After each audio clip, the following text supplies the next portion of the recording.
नमस्कार दोस्तों, स्वागत है आप सभी का डिजिटल तैयारी में। मैं सौरभ भारती आप सभी का हार्दिक स्वागत करता हूं। दोस्तों, आज एक बहुत ही महत्वपूर्ण चैप्टर अपन डिस्कस करने वाले हैं जिसका नाम है एटम एंड मॉलिक्यूल, परमाणु एवं अणु। कई बार इसमें से बहुत ही प्यारे क्वेश्चन दोस्तों पूछे जाते हैं। बहुत बेसिक केमिस्ट्री का ये पोर्शन है, जनरल साइंस का ये हिस्सा है। 10th तक की जो जनरल साइंस है इसमें हमें इसके बारे में बताया भी जाता है, क्वेश्चन भी पुटअप होते हैं, तो आपको इसको जरूर अच्छे से पढ़ना चाहिए। बिल्कुल बेसिक से मैं पढ़ाऊंगा, बिल्कुल जीरो से। देखिए दोस्तों, सबसे पहले अपन कुछ छोटे टॉपिक की बात करें। जैसे मैंने एक शब्द लिखा यहाँ पर परमाणु, यहाँ पे मैंने एक शब्द लिखा था परमाणु, जिसको अपन बोलते हैं एटम। तो देखो शुरू यहीं से करें, परमाणु क्या है। देखो परमाणु को, ये परमाणु नाम जो है ये डाल्टन ने दिया था। ठीक है, ये परमाणु नाम किसने दिया था? डाल्टन ने। बात समझ रहे? उसने कहा कि किसी भी पदार्थ का जो सबसे छोटा कण है जिसके और टुकड़े नहीं किए जा सकते वो परमाणु है। मैं बोल देता हूं, लिख देता हूं यहाँ पे, किसी पदार्थ का सबसे छोटा कण जिसके और टुकड़े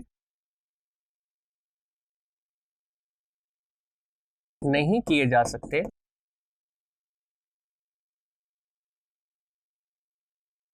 परमाणु कहलाता है। परमाणु कहलाता है। बात समझ रहे? बेसिकली शुरुआत के अंदर क्या था कि ये बात हमेशा से वैज्ञानिकों के लिए एक विषय रहा कि भाई कोई भी पदार्थ जो है ये बना हुआ किसका है। ठीक है, तो ये बात हमेशा सामने आती थी कि आप किसी भी पदार्थ को तोड़ते हैं तो वो बहुत ही बारीक बारीक कणों के अंदर बंटता जाता है। ठीक है, फाइनली आके डाल्टन ने इसको सही से परिभाषित किया। उसने कहा कि ऐसा किसी पदार्थ का ऐसा सबसे छोटा कण जिसके और टुकड़े नहीं किए जा सकते उसे हम क्या बोलेंगे? उसे हम परमाणु बोलेंगे। The particle which cannot be disintegrated further is known as atom। बात समझ रहे? उसने बस इतनी सी बात कही। पर धीरे धीरे क्या हुआ कि हम जब आगे और इवॉल्व हुए, वैज्ञानिकों ने और खोज करी, तो हमें पता चला कि कोई भी परमाणु जो है वो अपने आप में होल एंड सोल नहीं है। किसी भी परमाणु के कम से कम 3 मूलभूत कण होते हैं। तो फिर आगे बात हुई, प्रत्येक परमाणु 3 मूलभूत कणों से मिलकर बना है। 3 मूलभूत कणों से मिलकर बना है। Every atom consist of 3 fundamental particles. प्रत्येक परमाणु के पास 3 मूलभूत कण है। मूलभूत कणों का मतलब है, देखिए, कि ये अपने आप में होल एंड सोल है, ये किसी से मिलकर नहीं बने हैं। जो कुछ भी बनेगा वो इनसे मिलकर बनेगा। यानी कि नो डाउट किसी पदार्थ का सबसे छोटा पार्ट एटम होगा, पर उस एटम के अंदर में भी आपको क्या मिलेंगे? इलेक्ट्रॉन, प्रोटॉन और न्यूट्रॉन मिलेंगे, जिसे हम परमाणु के क्या कहते हैं? मूलभूत कण कहते हैं। और ये परमाणु के जो 3 मूलभूत कण मैंने कहे आपसे, इसके बारे में मैं लिख देता हूं। ये 3 मूलभूत कण क्या कहलाते हैं? इलेक्ट्रॉन, प्रोटॉन और न्यूट्रॉन। देखिए इनकी जो खोज हुई वो भी बड़ी इंटरेस्टिंग है। देखिए मैंने अभी आपको कुछ दिन पहले विद्युत के बारे में पढ़ाया था, है ना, जिसमें मैंने इलेक्ट्रिसिटी की बात करी थी, चार्ज की बात करी थी, आवेश की बात करी थी, जिसमें मैंने आपसे कहा था कि हर पदार्थ के अंदर कुछ ऐसे कण होते हैं जिनके ऊपर या तो धनात्मक आवेश होता है या ऋणात्मक आवेश होता है। ऐसे कुछ पार्टिकल हैं जिन पर या तो पॉजिटिव चार्ज है या फिर नेगेटिव चार्ज है। ये बात हमें बहुत पहले ही समझ में आ गई थी, क्योंकि जब इस प्रकार के एक्सपेरिमेंट होने लगे, जैसे मैंने आपको वो अंबर की रॉड वाला एक एग्जाम्पल बताया था। अंबर एक मटेरियल होता है, उसको आप फर के कपड़े पे घसेंगे तो उसके अंदर अपने आप जो है चार्ज आ जाता है। उसके बाद वो कई सारी छोटी छोटी चीजें जैसे कागज वगैरह है, ये बाल, सूखे बाल वगैरह है, इनको अपनी ओर आकर्षित करने की क्षमता रखता है। तो पता चला कि यार हाँ, ये बात सही है कि एक पॉजिटिव और एक नेगेटिव चार्ज यहाँ पर जरूर होना चाहिए।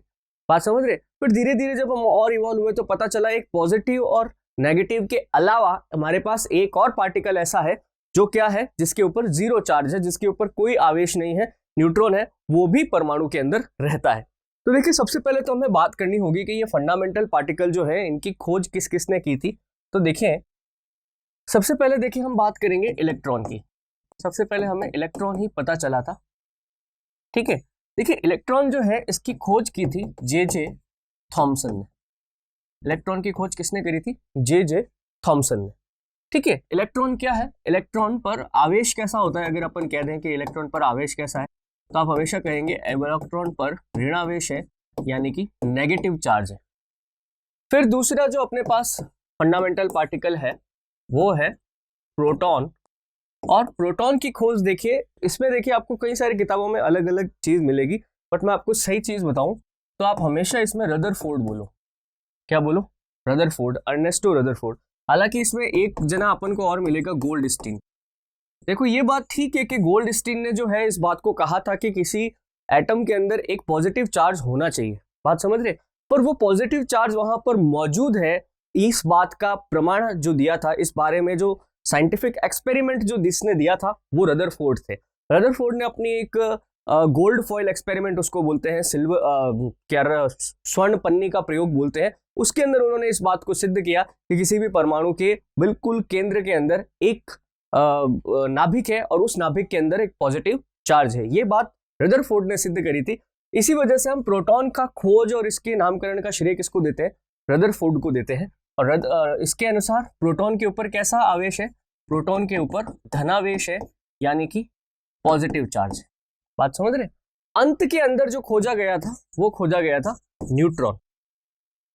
ठीक है, न्यूट्रॉन की जो खोज की थी वो जेम्स चैडविक ने की थी, जेम्स चैडविक ने की थी, है ना।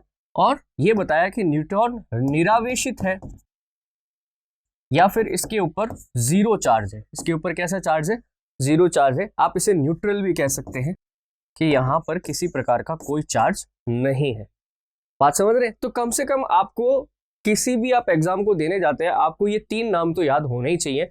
ये कई बार पूछे हुए यार, ये मतलब ऑलमोस्ट हर एग्जाम का एक हॉट क्वेश्चन होता है कि इलेक्ट्रॉन की खोज किसने करी, या प्रोटॉन की किसने करी, या न्यूट्रॉन की किसने करी। तो आप नाम याद रखेंगे, जे थॉमसन, रदरफोर्ड और जेम्स चैडविक। गोल्डस्टीन और रदरफोर्ड में कंफ्यूज नहीं होना है। गोल्डस्टीन वह व्यक्ति था जिसने इस बात को बताया कि किसी परमाणु के अंदर एक पॉजिटिव चार्ज होता है, परंतु उस बात की पुष्टि, उस बात के लिए एक पर्टिकुलर प्रयोग करना, ये सारी बात किसने करी थी? रदरफोर्ड ने करी थी। तो प्रोटॉन को खोजने में और उसके सिद्धांत डेवलप करने में गोल्डस्टीन से कई बड़ा योगदान किसका है? रदरफोर्ड का है। बात समझ रहे हैं? तो जरूर जरूर इस चीज को दिमाग में याद रखना। कई लड़के आ जाते हैं साहब वो फला किताब के अंदर, जैसे लूसेंट के अंदर साहब गोल्डस्टीन लिखा हुआ, या हमारे उसको किसी ने ये बताया।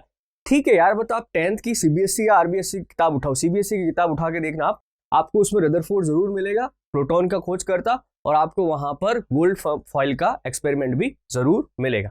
ठीक है, चलो अब बात करें, जब इनकी खोज हो गई तो हम बात करते हैं कि परमाणु संरचना क्या है। परमाणु संरचना, स्ट्रक्चर ऑफ एटम। हमारा जो किसी भी जगह पर आपका कोई एटम जो है, इसका स्ट्रक्चर कैसा होता है। देखो पहले स्ट्रक्चर के बारे में कई सारे सिद्धांत दिए गए, जैसे मैं आपको बताता हूं, शुरुआत के अंदर एक सिद्धांत दिया, प्लम पुडिंग सिद्धांत। हालांकि अपन को सिद्धांत के बारे में सवाल तो कभी नहीं पूछा जाता है, बट फिर भी एक बार ये स्ट्रक्चर डेवलप कैसे हुआ, आज जो हम बात करते हैं इलेक्ट्रॉन, प्रोटॉन, न्यूट्रॉन किसी एटम में कहाँ रहते हैं, ये बात कैसे साबित हुई, इनके ऊपर अपन को थोड़ी बात करनी पड़ेगी। देखो सबसे पहले एक सिद्धांत आया जिसका नाम था प्लम पुडिंग सिद्धांत। ठीक है, प्लम पुडिंग सिद्धांत ये कहता था कि जैसे कि एक्चुअली क्या होता है, ये पुडिंग जो है केक होता है ना। अपने यहाँ पे पुडिंग वगैरह तो प्रचलित नहीं है, विदेशों के अंदर, यूरोप के अंदर पुडिंग बहुत फेमस है। उसके अंदर क्या है, आपने चेरी देखी होगी ना, उस चेरी का जो केक आता है, पुडिंग आती है, कई सारी अपने यहाँ पे वो पैनकेक्स मिलते हैं, वो वैसा होता है कि जैसे आपके पास कोई इस प्रकार से केक है, इनके ऊपर जो ये इस प्रकार से चेरी बनी हुई होती है। तो उन्होंने कहा कि साहब इसी प्रकार से इलेक्ट्रॉन और प्रोटॉन जो है वो किसी भी पदार्थ के अंदर बिखरे हुए रहते हैं, किसी भी एटम के अंदर बिखरे हुए रहते हैं। उन्होंने कहा कि साहब ये जो पूरा की पूरा पुडिंग है, ये सब पॉजिटिव चार्ज है, और इनके ऊपर ये जो ऐसे ये छोटे छोटे जो ये चेरी हैं, ये क्या है? नेगेटिव चार्ज है। तो इसको प्लम पुडिंग का सिद्धांत बोला गया। आप ऐसे भी कह सकते हैं, जैसे अपना एक तरबूज आता है, तरबूज के अंदर बहुत सारे बीज इधर उधर बिखरे होते हैं, कि साहब ये पूरा की पूरा जो तरबूज है ये पॉजिटिव चार्ज है, और इसके बीच में जो ये बीज है ये क्या है? नेगेटिव चार्ज है। बात समझ रहे? पहले ऐसा माना जाता था, परंतु धीरे धीरे जैसे जैसे हम आगे बढ़े, हमारे पास माइक्रोस्कोप भी आया, है ना, तो हमने इन चीजों को और इवॉल्व किया। खास करके रदरफोर्ड का जो प्रयोग था, मैं उसको जरूर आपको बताना चाहूंगा ताकि आपको थोड़ा ज्यादा आइडिया हो। रदरफोर्ड का स्वर्ण पन्नी प्रयोग, इसको थोड़ा समझ लीजिए। रदरफोर्ड का गोल्ड फॉइल एक्सपेरिमेंट। देखो गोल्ड फॉइल का मतलब होता है वर्क। मैंने आपको कल जब ठोस पढ़ाए थे उनकी विशेषताएं बताई थी, तो मैंने आपसे कहा था कि प्रत्येक ठोस को आप ठोक ठोक के आप उसके वर्क बना सकते हैं, पतले पेपर बना सकते हैं। आपने मिठाइयों के ऊपर ये चांदी के और सोने के वर्क लगे हुए देखे होंगे, इसी को पन्नी आप कह सकते हैं, ठीक है। तो रदरफोर्ड ने क्या किया कि एक स्वर्ण पन्नी के ऊपर, ठीक है, उसने क्या किया कि इलेक्ट्रॉनों की बौछार की, ठीक है। उसके पास इस प्रकार के कैथोड रे ट्यूब थी जिसमें से इलेक्ट्रॉन निकलते हैं, ठीक है। उसने पूरा एक्सपेरिमेंट इस प्रकार से किया। इसके पीछे इन्होंने एक फोटोग्राफिक प्लेट लगाई। फोटोग्राफिक प्लेट क्या होता था? फोटोग्राफिक प्लेट के ऊपर अगर किसी भी प्रकार की कोई चार्ज आके टकराता है ना, तो उसके ऊपर क्या ऐसे स्पॉट बन जाते हैं। फोटोग्राफिक प्लेट अब तो हम इस्तेमाल नहीं करते, पहले जब ये नेगेटिव से फोटो डेवलप करते थे ना, पॉजिटिव उसको पानी में सिल्वर के सॉल्यूशन के अंदर धोया करते थे, फिर उसको सुखाया करते थे, है ना। तो फोटोग्राफिक प्लेट के ऊपर ही जो है ये फोटो डेवलप होती थी नेगेटिव से पॉजिटिव के रूप में। तो एक फोटोग्राफिक प्लेट उसने ऐसे पीछे लगा दी, बीच के अंदर उसने ये गोल्ड फॉइल रख दी, है ना, और उसने एक ऐसा सिस्टम किया कि इलेक्ट्रॉन जो है वो इलेक्ट्रॉन यहां से एक गन से निकलेंगे और ये इलेक्ट्रॉन जो है ये सीधा जाके इस गोल्ड फॉइल पे टकराएंगे। फिर उसने एक्सपेरिमेंट किए, कई सारे एक्सपेरिमेंट किए, फिर उसने अपने फाइनल रिजल्ट दिए। उसने कहा कि देखिए मैंने अगर एट ए टाइम 10,000 इलेक्ट्रॉन की बौछार की तो पहला चीज उसने बोला 9,990 इलेक्ट्रॉन जो थे वो सीधा निकल गए।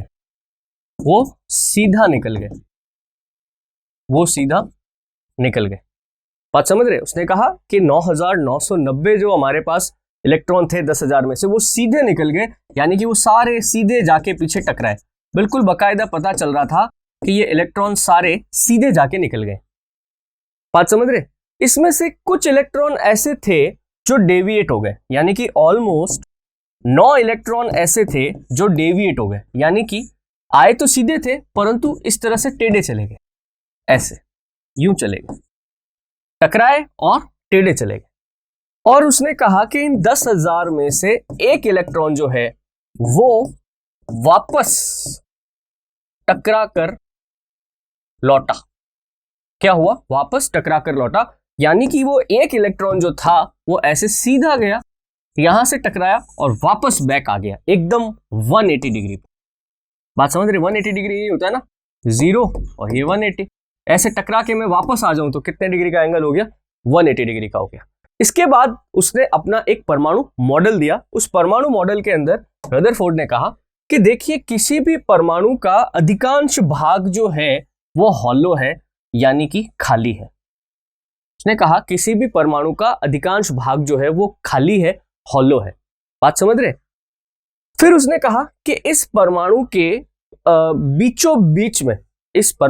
बीचों बीच में एक ऐसा सेंटर है जहां पर पॉजिटिव चार्ज है, जहां पर क्या है? Positive charge.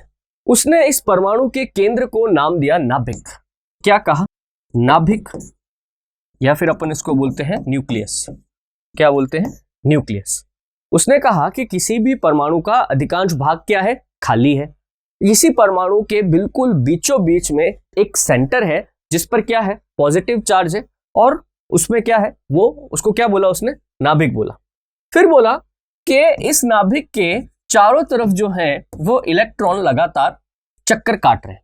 उसने चक्कर काट रहे हैं क्यों बोला? वो स्टडी भी तो बोल सकता था ना, क्योंकि जब वो एक्सपेरिमेंट होता था और ये डेविएट होकर इलेक्ट्रॉन जब एक जगह से दूसरी जगह पर जाते थे तो हर बार जो है फोटोग्राफिक प्लेट के ऊपर अलग अलग इमेज बनती थी। तो उसको पता चला कि ये जो इलेक्ट्रॉन है ये स्थिर नहीं है ना। और उसको कैसे पता कि सेंटर के अंदर पॉजिटिव चार्ज था और बाकी जगह जो है नेगेटिव चार्ज था? तो बेसिकली क्या हुआ कि जब उसने माफ कीजिएगा एक छोटी सी बात हो गई यहाँ पे, उसने यहाँ पर इलेक्ट्रॉन की नहीं प्रोटॉन की बौछार की थी, जिससे क्या हुआ? प्रोटॉन जो है वो जब बीच में भी पॉजिटिव चार्ज था तो उससे टकरा कर वो वापस आ गया, रिपेल हो गया। बात समझ रहे? अगर नेगेटिव चार्ज होता तो वहीं पे वो चिपक जाता, पर प्रोटॉन क्या था? जब इनसे टकराया तो वो रिपेल हो गया। बात समझ रहे? वापस से 180 डिग्री पर वो पीछे आके गिर गया। तो ये बात पता चली उसको कि साहब जब बीच में पॉजिटिव चार्ज होगा तभी तो कोई चीज टकरा के वापस आएगी, और फाइनल बात उसने ये बोली कि सर ये जो बाकी सारे चारों तरफ जो इलेक्ट्रॉन है जिससे कभी कभी हमारे इस प्रोटॉन की टक्कर हुई, इसी वजह से वो जो क्या हुआ वो डेविएट हो गया।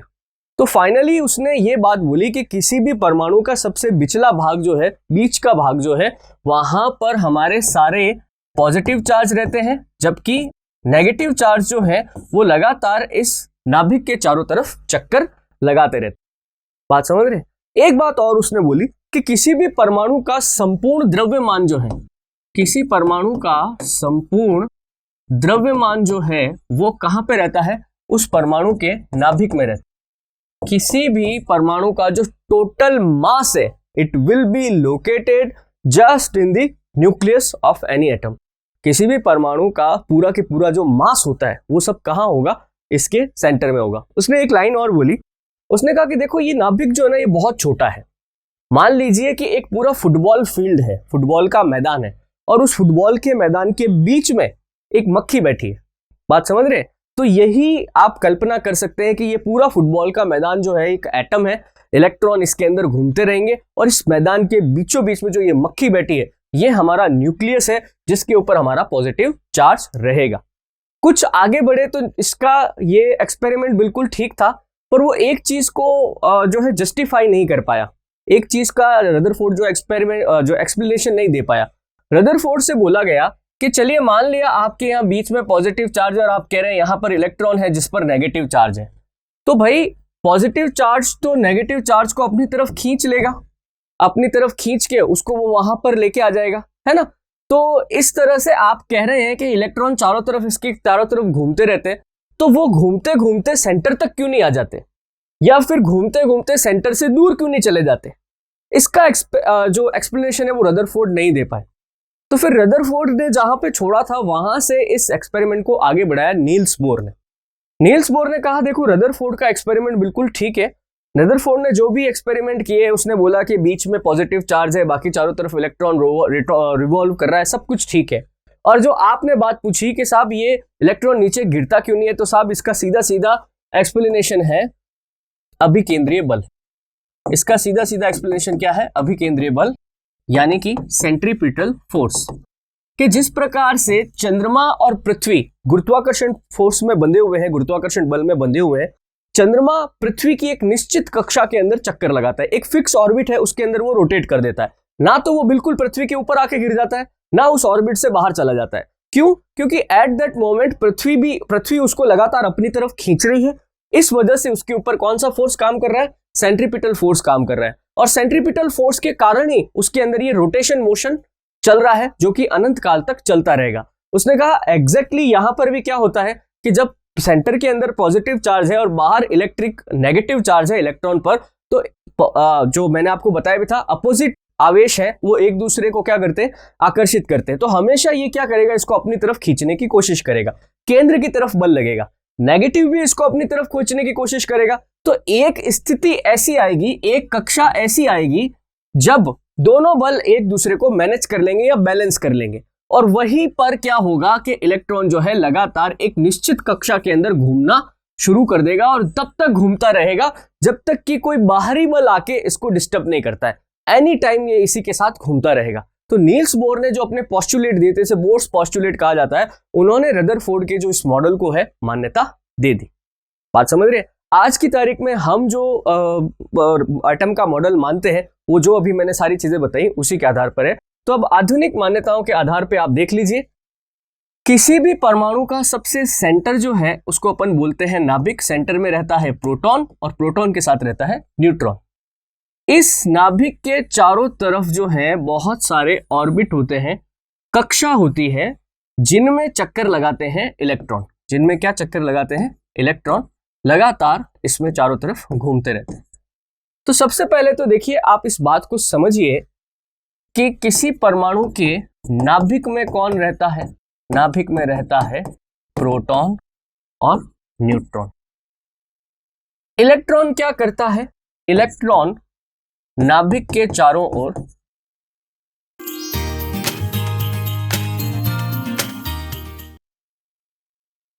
ओर चक्कर लगाता है। कभी आपसे पूछ रहे हैं कि ये इलेक्ट्रॉन नीचे क्यों नहीं गिरता है प्रोटॉन के ऊपर ही, या बाहर क्यों नहीं चला जाता है, तो आप कहेंगे सेंट्रीपिटल फोर्स यानी कि अभिकेंद्रीय बल के कारण ये लगातार चक्कर लगाता रहता है। ठीक है, एक शब्द को थोड़ा सा याद रखेंगे। देखिए नाभिक में रहते कौन है, प्रोटॉन और न्यूट्रॉन, इसलिए प्रोटॉन और न्यूट्रॉन के लिए एक सिंगल शब्द है, वो सिंगल शब्द है न्यूक्लियॉन्स। न्यूक्लियॉन्स, क्या, न्यूक्लियॉन्स। कभी आपसे पूछ लें कि न्यूक्लियॉन्स क्या होते हैं, बात समझ रहे, नाभिक कण क्या होते हैं, हिंदी में कहेंगे तो नाभिक कण होगा, नाभिक कण क्या होते हैं, उसमें ऑप्शन होंगे इलेक्ट्रॉन प्रोटॉन, ठीक है, प्रोटॉन न्यूट्रॉन, न्यूट्रॉन इलेक्ट्रॉन, है ना, प्रोटॉन इलेक्ट्रॉन और न्यूट्रॉन, 4 ऑप्शन हो सकते हैं। तो आप हमेशा याद रखेंगे कि प्रोटॉन और न्यूट्रॉन को सामूहिक रूप से हम क्या कहते हैं, न्यूक्लियॉन्स बोलते हैं। प्रोटॉन और न्यूट्रॉन को, भाई इसका सीधा सीधा मतलब क्या है, नाभिक में रहने वाला, तो नाभिक में कौन रहता है, प्रोटॉन और न्यूट्रॉन रहता है, इसीलिए इसको न्यूक्लियॉन्स बोलेंगे। और एक बात आप और ध्यान रखेंगे, किसी परमाणु का संपूर्ण द्रव्यमान उसके नाभिक पर केंद्रित रहता है। बात समझ रहे, किसी परमाणु का संपूर्ण द्रव्यमान जो है वो कहां है, उस परमाणु के नाभिक में। यही बात तो रदरफोर्ड ने भी बोली थी। तो आप सीधा सीधा याद रखें कि the whole mass of an atom is centralized on nucleus. किसी परमाणु का संपूर्ण द्रव्यमान कहां पर, नाभिक पर केंद्रित रहता है। बाकी कोई मतलब नहीं है, बाकी सिर्फ ऊर्जा कक्ष है, एनर्जी ऑर्बिट्स हैं जिसमें इलेक्ट्रॉन चक्कर लगाता है, बट वास्तव में मास किसके पास है, जिसकी वजह से इसकी एग्जिस्टेंस है, जिसकी वजह से कोई भी एटम का अस्तित्व है, परमाणु का अस्तित्व किसके कारण है, इस नाभिक के कारण है। और नाभिक में भी सबसे इंपॉर्टेंट चीज कौन है, प्रोटॉन है, क्योंकि प्रोटॉन के ऊपर ही चार्ज है। न्यूट्रॉन भी इंपॉर्टेंट है, बट प्रोटॉन के ऊपर क्योंकि चार्ज है, इसलिए इसने संपूर्ण द्रव्यमान को अपने केंद्र के अंदर रख के रखा है। याद रह जाएगा।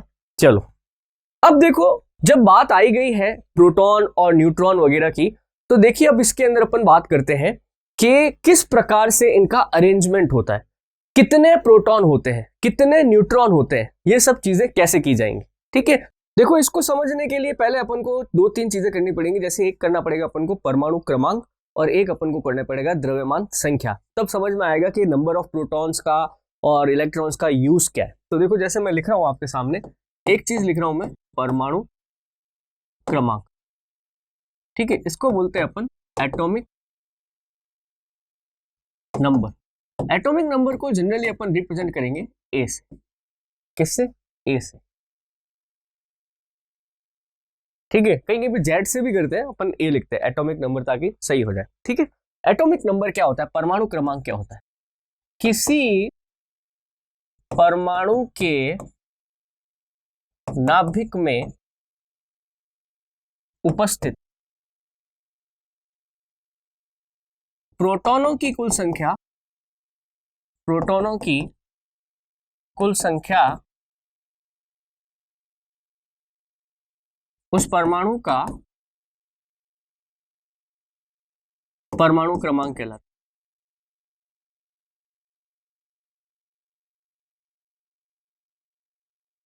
बात समझे, जैसे देखो मान लो अपने पास कोई एक एटम है, उसके अंदर एक प्रोटॉन है, कितना, एक और है अपने पास, उसके अंदर 2 प्रोटॉन है, एक और ले लिया मैंने, उसके अंदर 3 प्रोटॉन है। बात समझ रहे, तो जिसके अंदर प्रोटॉन की संख्या 1, तो आप कहोगे कि इसका परमाणु क्रमांक भी क्या है, एटॉमिक नंबर क्या है, 1 है। कहीं पर जैसे आपने कहा कि साहब इसमें 2 प्रोटॉन है, तो आप कहोगे अच्छा ठीक है, इसका परमाणु क्रमांक एटॉमिक नंबर 2। मैं कहता हूं साहब इसमें 3 प्रोटॉन है, तो आप कहोगे ठीक है सर, इसका एटॉमिक नंबर हो गया 3। यानी कि जितने टोटल नंबर ऑफ प्रोटॉन्स है, ओनली प्रोटॉन्स की बात कर रहा हूं, जितने टोटल नंबर ऑफ प्रोटॉन्स है वही इसका क्या है, वही इसका एटॉमिक नंबर है, परमाणु क्रमांक।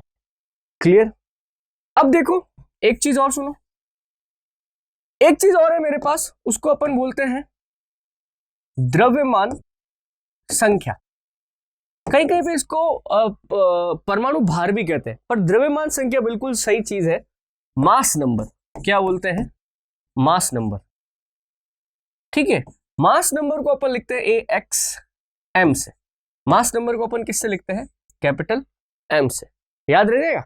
तो देखो मास नंबर क्या है, किसी परमाणु के नाभिक में उपस्थित प्रोटॉन तथा न्यूट्रॉन की संख्या का कुल योग, की संख्या का कुल योग उस परमाणु का द्रव्यमान संख्या कहलाती है। बात समझे। अब भाई अभी मैंने आपको एक पीछे, अभी जस्ट 2 मिनट पहले मैंने आपको एक बात बताई थी कि किसी भी परमाणु का द्रव्यमान, मास कहां पे होता है, उसके नाभिक में होता है, सेंटर में होता है। और नाभिक में कौन रहता है, नाभिक में प्रोटॉन और न्यूट्रॉन रहते हैं। तो किसी भी परमाणु का जो द्रव्यमान होगा वो प्रोटॉन प्लस न्यूट्रॉन की संख्या हो जाएगा। जैसे मैंने अभी कहा आपको कि देखो यार, इसमें एक प्रोटॉन है और एक ही न्यूट्रॉन है, दोनों एक एक है, तो इसकी द्रव्यमान संख्या कितनी हो जाएगी, आप कह दोगे साहब 2 हो जाएगी। मैं कहता हूं देखो यार, इसमें एक प्रोटॉन है और इसमें 2 प्रोटॉन है और 2 ही न्यूट्रॉन है, तो 2 + 2 आप क्या कहोगे, चलो ठीक है सर, इसकी द्रव्यमान संख्या जो है वो 4 हो जाएगी। मैं कहता हूं देखो इसके अंदर 3 प्रोटॉन है और 4 न्यूट्रॉन है, तो आप कह दोगे ठीक है सर 3 और 4, इसकी द्रव्यमान संख्या 7 हो जाएगी। बात समझ रहे। तो total number of proton plus neutron क्या कहलाता है, द्रव्यमान संख्या, मास नंबर कहलाता है। याद रखोगे, बहुत इंपॉर्टेंट चीज है यार, है ना, द्रव्यमान संख्या और मास नंबर। तो देखो आपको अगर किसी परमाणु का परमाणु क्रमांक पता है, तो परमाणु क्रमांक पता होते मैं कहूं कि साहब हाइड्रोजन का परमाणु क्रमांक 1 है, तो हाथों हाथ आपके दिमाग में आना चाहिए कि अच्छा ठीक है सर, तो इसका मतलब उसमें प्रोटॉन की संख्या 1 होगी। मैं कहता हूं कि यार देखो क्लोरीन का परमाणु क्रमांक 17 है, तो आप कहोगे अच्छा ठीक है, इसका मतलब है कि क्लोरीन में प्रोटॉनों की संख्या 17 होगी। मैं कहता हूं कि देखो यार, ऑक्सीजन का परमाणु क्रमांक एटॉमिक नंबर 8 है, कि अच्छा ठीक है सर, इसके अंदर प्रोटॉनों की संख्या 8 होंगी। तो जितना एटॉमिक नंबर उतने ही प्रोटॉन्स। एटॉमिक नंबर अगर आपको पता है, इसका मतलब आपको नंबर ऑफ प्रोटॉन्स पता है। ठीक है, अगर नंबर ऑफ प्रोटॉन्स पता है तो नंबर ऑफ इलेक्ट्रॉन्स भी पता है। कैसे, मैं यहां लिखता हूं, अलग कलर ले लेते हैं थोड़ा सा, इस बॉक्स में लिख देता हूं मैं अलग से, इसमें लिख देता हूं, किसी परमाणु में प्रोटॉनों की संख्या व इलेक्ट्रॉनों की संख्या बराबर होगी। क्या होगी, बराबर। बात समझे। जितने नंबर ऑफ प्रोटॉन, अरे भाई प्रोटॉन पे क्या है, पॉजिटिव चार्ज है ना, अब पॉजिटिव चार्ज को बैलेंस करने के लिए उतना ही नेगेटिव चार्ज लगेगा ना, तो नेगेटिव चार्ज किसके पास है, इलेक्ट्रॉन के पास है। तो जितने नंबर ऑफ प्रोटॉन उतने ही इलेक्ट्रॉन। जैसे मैंने अभी कहा साहब, क्लोरीन का परमाणु क्रमांक 17 है, तो आप कहोगे अच्छा सर, इसमें प्रोटॉन भी 17 है और इलेक्ट्रॉन भी 17 है।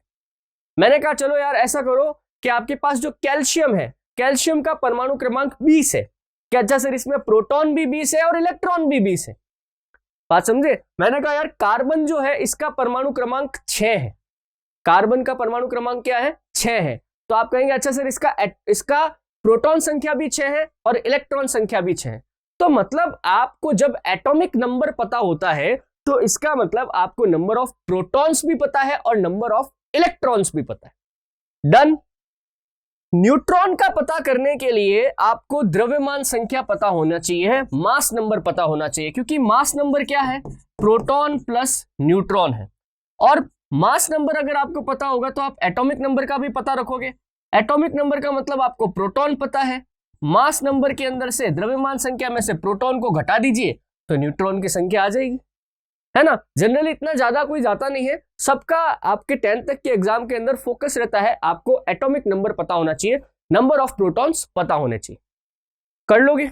अब देखो एटॉमिक नंबर का इतना बड़ा यूज है कि इसी के ऊपर हमने बनाई है आवर्त सारणी,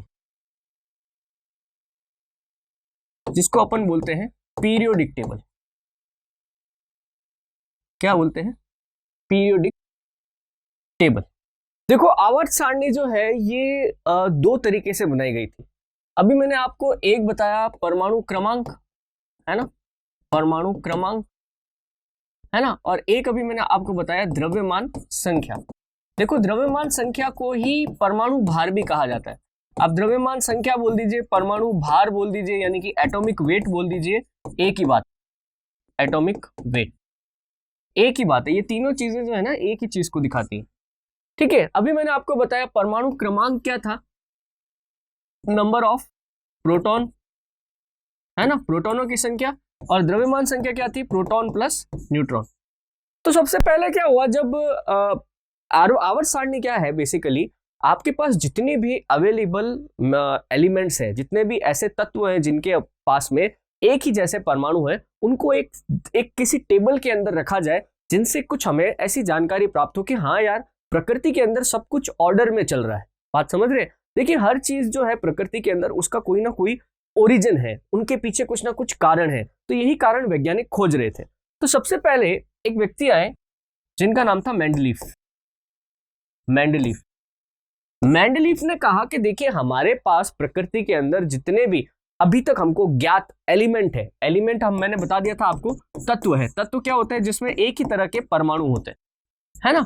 तो उसने कहा कि देखो अपने पास जितने भी तत्व है ना, अगर अपन उनको एक टेबल में रखेंगे, ठीक है, तो बढ़ते हुए क्रम में अगर उन जो भी हमारे पास एलिमेंट्स हैं उन सबका अपन एटॉमिक वेट देखें, और उस एटॉमिक वेट को मैं एक टेबल के अंदर अरेंज करूं, यानी सबसे कम 1, फिर 2, फिर 3, फिर 4, 5, 6, ऐसे ऐसे अगर आगे चलूं, तो मैं इसको एक पर्टिकुलर टेबल के अंदर रख सकता हूं, है ना।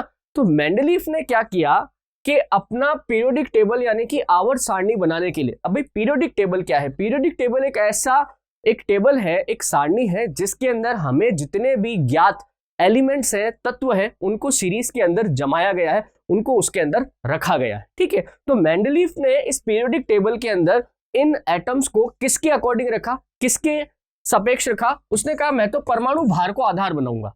मैं क्या करूंगा, जिस परमाणु का मेरे को परमाणु भार पता है उसके हिसाब से मैं इसको बढ़ते हुए क्रम में, यानी छोटे से बड़े के क्रम में मैं इसको जमा दूंगा। ठीक है, मेंडलीफ का यह प्रयास कुछ हद तक सक्सेसफुल भी रहा, पर जैसे जैसे नए एलिमेंट्स की खोज हुई तो पता चला कि ऐसे कुछ एलिमेंट जिनके प्रोटॉन संख्या अपने पुराने वाले से प्रोटॉन संख्या से ज्यादा थे, उनका एटॉमिक नंबर जो है या एटॉमिक वेट जो है वो कम था। मतलब ऐसा हुआ कि हमेशा ये चीज सही नहीं हुई कि जो भी परमाणु क्रमांक जो एक के ऊपर है आवर्त सारणी में, इसका परमाणु भार जो है वो हमेशा इससे ज्यादा ही होगा या कम ही होगा। मतलब कभी कम हो रहा था, कभी ज्यादा हो रहा था, तो एक सीक्वेंस नहीं बैठा नहीं है। तो फिर क्या हुआ मेंडलीफ की, पर हालांकि मेंडलीफ का ये जो पूरा प्रयास था कहीं कहीं जगहों पर ही जो है वो डिफीट खाता था। बाकी बिल्कुल सही चल रहा था, बट कई जगहों पे ऐसे कोई एलिमेंट आ जाते थे जिसकी वजह से सीरीज गड़बड़ हो जाती थी। बात समझ रहे? वो मैच ही नहीं होते थे कि यार अगर एटॉमिक संख्या के हिसाब से चले तो इनका नंबर कहीं ऊपर आना चाहिए था, पर परमाणु क्रमांक के हिसाब से चले तो इनका नंबर तो कहीं नीचे आ रहा है, मतलब बीच में गड़बड़ हो गई। तो फिर आगे चलकर 1913 के अंदर आए मोजले। कौन आए? मोजले ने क्या किया, उसने कहा कि यार अपन ये परमाणु क्रमांक द्रव्यमान संख्या या एटॉमिक वेट जो लेते हैं ये गलत है, आप इसको देखो ही मत, आप तो हमेशा एटॉमिक नंबर को देखो। और तब तक क्या हुआ था, रदरफोर्ड का ये प्रयोग हो चुका था, हमें एटम के न्यूक्लियस के बारे में जानकारी मिल चुकी थी, हमें पता चल चुका था कि सेंटर के अंदर प्रोटॉन रहता है, पॉजिटिव चार्ज रहता है। तो मोजले ने कहा कि भाई आप क्या करो कि पीरियोडिक टेबल जो बनाते हो ना, उसमें ये देखो कि नंबर ऑफ प्रोटॉन्स कितने हैं, क्योंकि नंबर ऑफ प्रोटॉन बदलते ही आपका एटम ही बदल जाएगा, भार कुछ भी हो फर्क नहीं पड़ता, पर आप देखो कि नंबर ऑफ प्रोटॉन कितने हैं। जब नंबर ऑफ प्रोटॉन के हिसाब से टेबल जमाई गई तो बिल्कुल परफेक्ट आई, उसमें कोई खराबी नहीं आई, उसमें कोई गलती नहीं निकली। तो आज भी जो हम आधुनिक आवर्त सारणी जो लेते हैं वो किस आधार पे लेते हैं? परमाणु क्रमांक के आधार पर लेते हैं। हमेशा हमेशा ध्यान रखना। मैं एक चीज बोल देता हूं आपको, देखिए अपने पास दो आवर्त सारणियां चलती हैं, एक चलती है मेंडलीफ की आवर्त सारणी एक किसकी है, मेंडलीफ की आवर्त सारणी है, और एक किसकी है, मोजले की आवर्त सारणी है। बात समझ रहे हैं? मेंडलीफ की आवर्त सारणी किस पर, परमाणु भार, परमाणु भार, या जिसको अपन ने पीछे क्या लिखा था, द्रव्यमान संख्या, उस पर आधारित है। जबकि मोजले की किस पर आधारित है, परमाणु क्रमांक पर आधारित है, यानी कि एटॉमिक नंबर। मोजले किसको प्राथमिकता देता है, एटॉमिक नंबर को, और मेंडलीफ किसको प्राथमिकता देता है, एटॉमिक वेट को। जरूर जरूर याद रखो यार, ये बड़ा इंपॉर्टेंट पॉइंट है। अगर आपसे पूछ ले आधुनिक काल में, वर्तमान में हम सबसे ज्यादा कौन सी आवर्त सारणी को मानते हैं, तो हम मोजले की आवर्त सारणी को मानते हैं। वापस देखो इस सवाल को बता देता हूं, अगर आपसे पूछे आवर्त सारणी का जनक कौन है, पायोनियर कौन है, तब तो नाम आएगा मेंडलीफ का। पायोनियर तो ये व्यक्ति है, पर आधुनिक आवर्त सारणी जो वर्तमान में हम आवर्त सारणी का प्रयोग करते हैं, उसका जनक कौन है, मोजले। या फिर ये ऐसे भी बोलते हैं आधुनिक आवर्त सारणी किसने दी थी, तो मोजले ने दी थी। फर्क समझ में आया आपको? एक जना क्या करता है, एटॉमिक वेट को लेता है, परमाणु भार को लेता है, एक जना क्या करता है, परमाणु क्रमांक को लेता है। परमाणु क्रमांक का मतलब सीधा एक है, नंबर ऑफ प्रोटॉन्स। परमाणु क्रमांक में क्या होता है, ओनली नंबर ऑफ प्रोटॉन, सिर्फ प्रोटॉनों की संख्या ली जाती है। जबकि परमाणु भार में क्या होता है, proton plus neutron, proton plus neutron की संख्या ली जाती है। यही तो बात हुई थी हमारी, याद रह जाएगा। तो देखो एक छोटी सी चीज मैं यहाँ पे एक और मेंशन कर रहा हूं, जैसे मैंने अभी आपको बताया परमाणु क्रमांक, परमाणु क्रमांक जिसको अपन ने बोला एटॉमिक नंबर, जिसको अपन क्या लिखते हैं, ए। फिर मैंने आपको बताया द्रव्यमान संख्या, जिसको अपन ने लिखा मास नंबर, इसी को अपन बोलते हैं क्या, परमाणु भार। एक ही बात है, एटॉमिक वेट, मास नंबर बोलो, एटॉमिक वेट बोलो, एक ही बात, ठीक है। इसको अपन ने किससे लिखा, एम से। तो देखो अब क्या होता है कि हर जगह पर क्या होगा, जैसे कैल्शियम है, हाइड्रोजन है, इनके नाम बड़े बड़े हैं, है ना। तो रासायनिक भाषा के अंदर, केमिस्ट्री की लैंग्वेज के अंदर इनको कैसे लिखते हैं, मान लो आपके पास कोई भी एटम है, उसका सिंबल है एक्स। हमने क्या किया कि जितने भी हमारे पास एलिमेंट थे ना, जितने भी तत्व थे ना, सबको कुछ ना कुछ सिंबल दे दिए। जैसे हमने हाइड्रोजन को एच लिख दिया, हीलियम को एच ही लिख दिया, लिथियम को Li लिख दिया, इस तरीके से हमने खूब सारे सबको अलग अलग नाम दे दिए। मान लो कि ये एक्स किसी भी एलिमेंट का क्या है, उसका चिन्ह है। एक्स यहां पर क्या है, एक्स यहां पर है किसी तत्व का चिन्ह, symbol, symbol of any element. तो मैं हमेशा एटॉमिक नंबर यानी कि परमाणु क्रमांक जो लिखूंगा ना, हमेशा एटॉमिक नंबर लिखूंगा यहां पर, कहां, यहां पर, और मैं जो मास नंबर होगा उसको लिखूंगा यहां पर, कहां पर, यहां पर। यहां पर हमेशा मैं क्या लिखूंगा, परमाणु क्रमांक, और यहां पर मैं हमेशा क्या लिखूंगा, परमाणु भार। जैसे मैं कहता हूं कार्बन, क्या कहता हूं, कार्बन।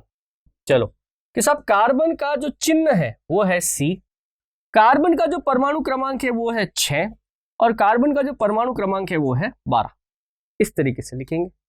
मैं कहता हूं चलो कि साहब जो नाइट्रोजन है उसका परमाणु क्रमांक है 7 और उसका परमाणु भार है 14। मैं कहता हूं साहब ऑक्सीजन है कि साहब ऑक्सीजन का परमाणु क्रमांक है 6 और उसका परमाणु भार है 16। सॉरी, ऑक्सीजन का परमाणु क्रमांक है 8 और भार कितना है, 16। तो आप समझ रहे, एटॉमिक नंबर हमेशा नीचे लिखा जाएगा, मास नंबर हमेशा ऊपर लिखा जाएगा। सबके लिए हमने क्या किया है, हमने कहीं ना कहीं पर कुछ ना कुछ जो है उसके लिए चिन्ह जरूर रखा है। इसी चिन्हों के आधार पर अपनी पीरियोडिक टेबल बनी है। तो हम मोजले की आवर्त सारणी की बात करेंगे, और मोजले हमेशा किसको लेता है, एटॉमिक नंबर को लेता है। अब देखो मुझे ऐसा लगता है कि थोड़ा आपके लिए ज्यादा हो जाएगा, क्योंकि अब आप अगर 10वीं तक ही साइंस पढ़ी है तब तो आपको बहुत गैप आ गया होगा।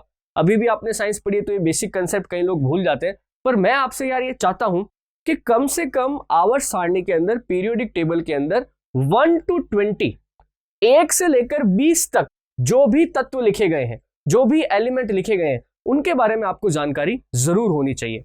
तो मैं एक बार जो है, अभी हमारे पास जो आवर्त सारणी है जो हमारे पास पीरियोडिक टेबल है उसकी मैं बात कर रहा हूं। जैसे देखिए, मैं एक तरफ लिख रहा हूं परमाणु क्रमांक, यानी कि एटॉमिक नंबर, जिसको अपन ने किससे लिखा था अभी, ए से, है ना।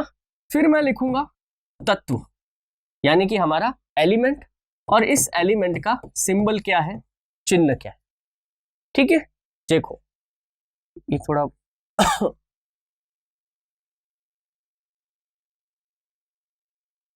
थोड़ा छोटा कर देता हूं, क्या कि उधर भी आ जाएगा। परमाणु क्रमांक यानी कि ए, एटॉमिक नंबर, फिर तत्व का नाम,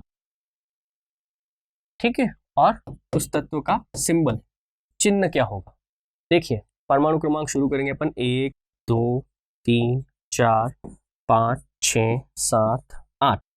चलो, पहला है hydrogen, helium, lithium, beryllium, boron, boron, carbon, nitrogen और ऑक्सीजन। बात समझे। अब इनके चिन्ह ले लेते हैं अपन एक बार। देखिए, हाइड्रोजन है H, helium He, lithium Li, beryllium Be, boron B, carbon C, nitrogen N, oxygen O। चलो आगे चले, आगे करते हैं भाई। चलिए, अब देखिए अगेन मैं यहां से ले रहा हूं, 8 हो गया ना, 9 10 11 12 13 14 15, एक बार 15 तक करते हैं। तो देखिए, हाइड्रोजन, ऑक्सीजन, 9 पे आता है fluorine, neon, sodium, magnesium, aluminium,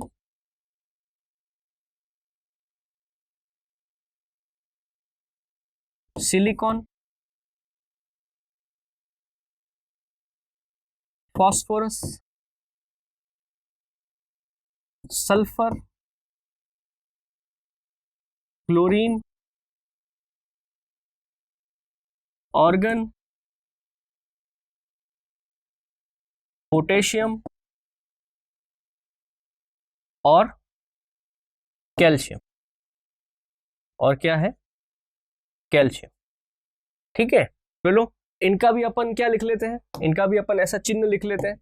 सब फ्लोरीन के लिए लिखते हैं F, नियॉन के लिए लिखते हैं Ne, सोडियम के लिए लिखते हैं Na, मैग्नीशियम के लिए लिखते हैं Mg, एल्यूमिनियम के लिए लिखते हैं Al, सिलिकॉन के लिए लिखते हैं Si, फॉस्फोरस के लिए लिखते हैं P, सल्फर के लिए लिखते हैं S, क्लोरीन के लिए लिखते हैं Cl, ऑर्गन के लिए लिखते हैं Ar, पोटेशियम के लिए लिखते हैं K, और कैल्शियम के लिए लिखते हैं Ca।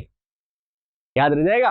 तो कम से कम यार अपन को 20 तक याद होने चाहिए। अब देखो, अगर आपको परमाणु क्रमांक पता है, अगर आपको एटॉमिक नंबर पता है, तो आपको यह भी पता है कि यहां पर प्रोटॉन और इलेक्ट्रॉनों की संख्या कितनी होगी। जैसे मैं आपसे पूछ लूं कि यार मुझे ये बताओ सिलिकॉन के अंदर कितने प्रोटॉन हैं, तो आप देखेंगे टेबल में कि यार सिलिकॉन का एटॉमिक नंबर कितना है, 14 है। इसका मतलब सिलिकॉन में प्रोटॉन कितने हैं, 14 है। बात समझ रहे। मैं आपसे कहता हूं कि यार आप देखो कि गंधक यानी कि सल्फर के अंदर कितने इलेक्ट्रॉन होंगे, तो आप कहेंगे देखो सल्फर का एटॉमिक नंबर कितना है, 16 है। इसका मतलब सल्फर के अंदर प्रोटॉन भी कितने होंगे, 16 होंगे, और जितने प्रोटॉन होंगे उतने ही इलेक्ट्रॉन होंगे, तो इलेक्ट्रॉन भी वहां पर 16 हो गए। ये यूज है किसका, आपके आवर्त सारणी का। तो कम से कम हर लड़के को 20 तक तो याद होने ही चाहिए। अब इसमें से भी देखो मैं आपका थोड़ा सा काम आसान कर देता हूं। देखो, आपको परमाणु क्रमांक तो याद हो गया, पर द्रव्यमान संख्या का क्या, एटॉमिक वेट का क्या।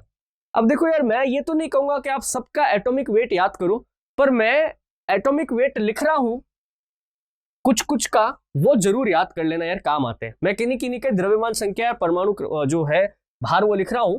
और देखो, परमाणु भार अपन कब हमेशा कहां लिखते थे, यहां ऊपर लिखते थे, तो मैं भी इनके ऊपर ही लिख रहा हूं। जैसे आप देखो हाइड्रोजन को देखो, तो हाइड्रोजन का परमाणु क्रमांक है 1, द्रव्यमान संख्या भी है 1। 1H1, है ना। हीलियम को देखो आप, हीलियम होता है 2He4। ऐसे कैसे आप कार्बन को देखो, कार्बन होता है 6C12। आप ऑक्सीजन को देखो, ऑक्सीजन होता है 8O16, है ना। आप इधर आओ, सोडियम को देखो तो आप 11Na23, ठीक है। आप सिलिकॉन को देखो 14Si28। आप सल्फर को देखो 16S32। क्लोरीन को देखो 17Cl35, है ना। आप आओ ऑर्गन पे आओ, ऑर्गन थोड़ा अलग से लिख देता हूं। ऑर्गन देखो, ऑर्गन जो होता है, ऑर्गन का होता है 18 ऑर्गन 40। फिर देखो इधर कैल्शियम को देखो आप, कैल्शियम, कैल्शियम अलग से लिख रहा हूं 20 कैल्शियम 40। बात समझ रहे। तो देखो मैंने जिन जिन के ऊपर ये चिन्ह बनाए हैं ना, जिन जिन को मैंने लिखा है, जैसे मैंने हाइड्रोजन को लिखा, मैंने हीलियम को लिखा, ठीक है, मैंने यहां पर कार्बन को लिखा, नाइट्रोजन को लिखा, ऑक्सीजन को लिखा, ये 3 हो गए। इधर जाओगे तो सोडियम, इधर जाओगे तो सिलिकॉन, इधर जाओगे तो सल्फर और क्लोरीन, और यहां पे अपना ऑर्गन और कैल्शियम। बात समझ रहे। तो मैंने आपको देखो कुछ कुछ लिखे हैं, है ना। सारे मैं नहीं कहता आप याद करो, पर कम से कम यार आपको ये जो मैंने अभी आपको टिक करके दे दिए हैं, आपको इनका परमाणु क्रमांक भी याद होना चाहिए, और आपको इनकी द्रव्यमान संख्या यानी कि एटॉमिक वेट भी याद होना चाहिए। आप देखिए तो एटॉमिक वेट अब मैंने सबका ऊपर लिख दिया है, सबका लिख दिया है। जैसे आप कहो सल्फर, तो देखो सल्फर स्पष्ट रूप से लिखा हुआ है S1632। अब तो पता चलता है ना कि 16 इसका एटॉमिक नंबर है, परमाणु क्रमांक है, और 32 इसका एटॉमिक वेट है यानी कि परमाणु भार है। एटॉमिक नंबर का मतलब है सिर्फ और सिर्फ प्रोटॉन, सिर्फ और सिर्फ प्रोटॉन। एटॉमिक वेट का मतलब क्या है, प्रोटॉन प्लस न्यूट्रॉन। अब देखो ऊपर लिखा है प्रोटॉन प्लस न्यूट्रॉन, नीचे लिखा है प्रोटॉन। प्रोटॉन प्लस न्यूट्रॉन में से प्रोटॉन की संख्या घटा दोगे तो क्या बच जाएगा, न्यूट्रॉन बच जाएगा। तो अगर आपको किसी में न्यूट्रॉन की संख्या निकालनी, मैं कहूं कि यार सल्फर के अंदर न्यूट्रॉन कितने होंगे, तो कर दो 32 - 16। मैं कहूं कि यार कैल्शियम के अंदर न्यूट्रॉन कितने होंगे, कर दो 40 - 20। मैं कहता हूं ऑर्गन के अंदर न्यूट्रॉन कितने होंगे, तो कर दो 40 - 18। मैं कहता हूं कि कार्बन के अंदर न्यूट्रॉन कितने होंगे, कर दो 12 - 6। तो न्यूट्रॉन भी पता चल गए, इलेक्ट्रॉन प्रोटॉन तो आपको पता ही थे। प्रोटॉन हमेशा क्या होता है, जितना एटॉमिक नंबर है वही प्रोटॉन है, वही इलेक्ट्रॉन है। तो दोस्तों ये है हमारी आवर्त सारणी या पीरियोडिक टेबल, बहुत काम की, ठीक है। तो दोस्तों इस लेक्चर को भी मैं यही समाप्त कर रहा हूं। कारण है मैं चाहता हूं यार, कुछ लड़के हैं मैं उनको देखता हूं, आप लोग डेली मेरी क्लास में आते हो, जितने भी आते हो, तो यार मैं ये चाहता हूं कि कल आप इस टेबल को थोड़ा सा याद करके आए। जब आप इस टेबल को याद करके आएंगे तो मैं बताऊंगा कि इस टेबल का यूज कैसे करना है। तो प्लीज आप आज का जो पूरा समय है कल की अपनी क्लास तक का, इस बीच का समय जो है, कम से कम आप इन चीजों को याद करने में बिताइए, ताकि जब मैं आगे की कोई बात बोलूं तो फिर आपको समझ में आ सके। नहीं तो क्या होता है, ये प्रवचन से ज्यादा क्लास नहीं होती है। प्रवचन में क्या है, आप सुने, आपने वो बातें वहीं छोड़ दी और घर चले गए। क्लास का मतलब होता है आपने वहां से कुछ सीखा है, आप घर पे जाके उसको अप्लाई करते हैं और वापस आके सवाल पूछते हैं। उसके बिना देखो क्लास हो नहीं सकती है। तो प्लीज आप इसको एक बार पूरी टेबल को ढंग से याद करिए, खास करके मैंने जो ये स्पेशली आपको लिख के दिया है उन चीजों को। फिर मैं आपको बताऊंगा कल कि इसका यूज कैसे करना है। आइसोटोप्स और आइसोबार क्या होते हैं, समस्थानिक और समभारिक क्या होते हैं, जिसमें से काफी सवाल पूछे जाते हैं, ठीक है। तो दोस्तों इस लेक्चर को मैं यहीं समाप्त कर रहा हूं, नेक्स्ट लेक्चर में अपन वापस मिलते हैं, तब तक के लिए धन्यवाद। Please like, share, subscribe digital तैयारी।